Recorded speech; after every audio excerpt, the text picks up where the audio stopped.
बहुत बधाई है नीतीश कुमार जी को कि कांग्रेस नेतृत्व वाली जो यूपीए है उसमें आपने कल समर्थन देने का वायदा किया, ये उनके लिए बधाई है। कोई उनका बयान नहीं देखा और उनके कोई अधिकृत प्रवक्ताओं का बयान नहीं है कि वो क्या करने दिल्ली जा रहे हैं अमित शाह जी से।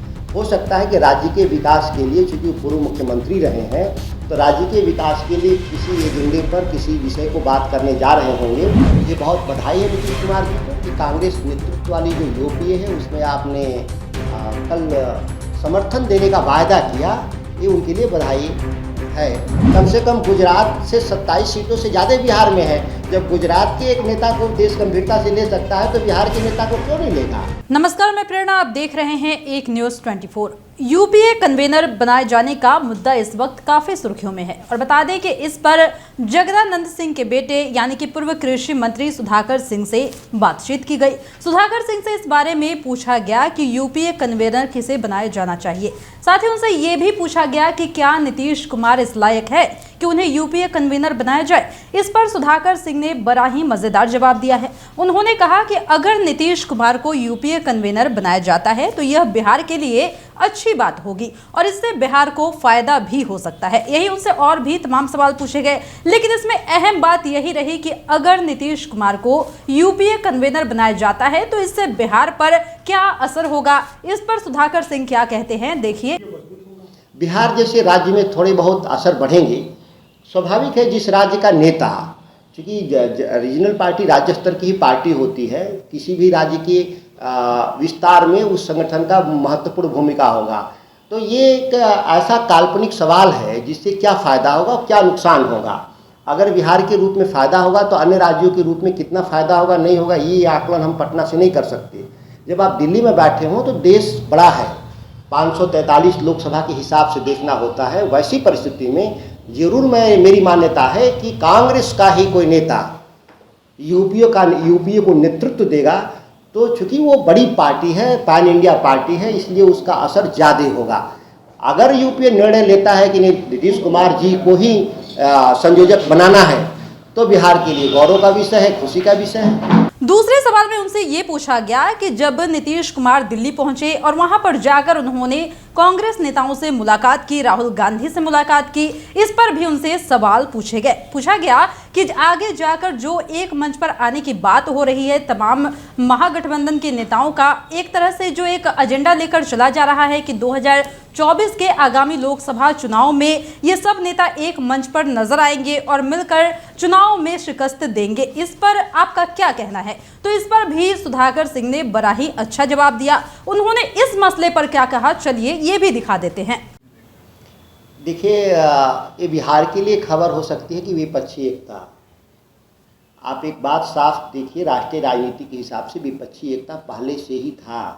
कांग्रेस के नेतृत्व में यूपीए का हम लोग एक संगठन देश भर में चलाते थे और आज उसके बाहर भी कुछ लोग हैं और दूसरी तरफ जो भारतीय जनता पार्टी जो समर्थित जो एनडीए है, इसके अलावा भी कई छोटे छोटे दल थे जो अलग अलग अपना मत रखते थे। हमारे लिए बहुत खुशखबरी है कि यूपीए का विस्तार हुआ और एक बिहार की छोटी regional party Janata Dal you कल यूपीए में जाने का संकेत दिया।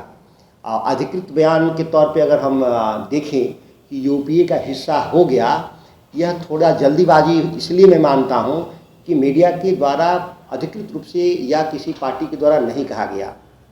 लेकिन मुझे बहुत बधाई है नीतीश कुमार जी को कि कांग्रेस नेतृत्व वाली जो यूपीए है उसमें आपने कल समर्थन देने का वायदा किया, ये उनके लिए बधाई है। और ऐसे जो तमाम दल, क्षेत्रीय दल हैं, जो छोटे दल हैं देश में, ममता बनर्जी हैं, केजरीवाल साहब हैं, केजरीवाल साहब राष्ट्रीय पार्टी हैं, ममता बनर्जी राष्ट्रीय पार्टी हैं, इन दलों से भी हम लोग अपील करते हैं कि वो यूपीए को मजबूती देने का काम करेंगे। तीसरा सवाल उनसे ये पूछा गया कि जीतन राम मांझी अमित शाह से मिलने पहुंचे हैं, तो क्या इसे आप किस नजरिए से देखते हैं? तो जहां तक इस मामले पर सुधाकर सिंह का ये कहना हुआ कि उनके पार्टी के प्रवक्ता की तरफ से कोई भी आधिकारिक बयान नहीं आया है। इस मसले पर उन्होंने कहा कि ऐसी कोई जानकारी खुले तौर पर नहीं दी गई है। अगर वो जाते हैं, अमित शाह से मिलते हैं, तो हो सकता है कि वो बिहार के पहले मुख्यमंत्री रह चुके हैं, जिस वजह से ये जो है राजनीतिक बातें भी हो सकती है। इस पर ज्यादा ज्यादा कयास नहीं लगाया जा सकता। और सुधाकर सिंह ने इस पर क्या कहा, ये भी सुनिए। कोई उनका बयान नहीं देखा और उनके कोई अधिकृत प्रवक्ताओं का बयान नहीं है कि वो क्या करने दिल्ली जा रहे हैं अमित शाह जी से। हो सकता है कि राज्य के विकास के लिए, चूँकि वो पूर्व मुख्यमंत्री रहे हैं, तो राज्य के विकास के लिए किसी एजेंडे पर किसी विषय को बात करने जा रहे होंगे, जो मैं अनुमान लगा रहा हूँ।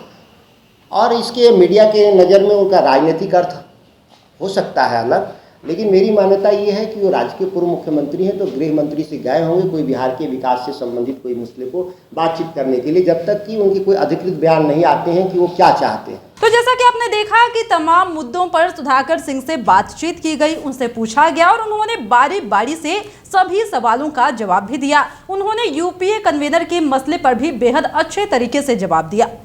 फिलहाल की इस वक्त की खबर में इतना ही, और भी ऐसे ही तमाम वीडियो अपडेट्स के लिए बने रहिए हमारे साथ और देखते रहिए हमारे चैनल एक न्यूज़ 24। हमारे चैनल को लाइक कीजिए, सब्सक्राइब कीजिए, कमेंट कीजिए और हमारे वीडियोज पसंद आते हैं तो शेयर जरूर कीजिए।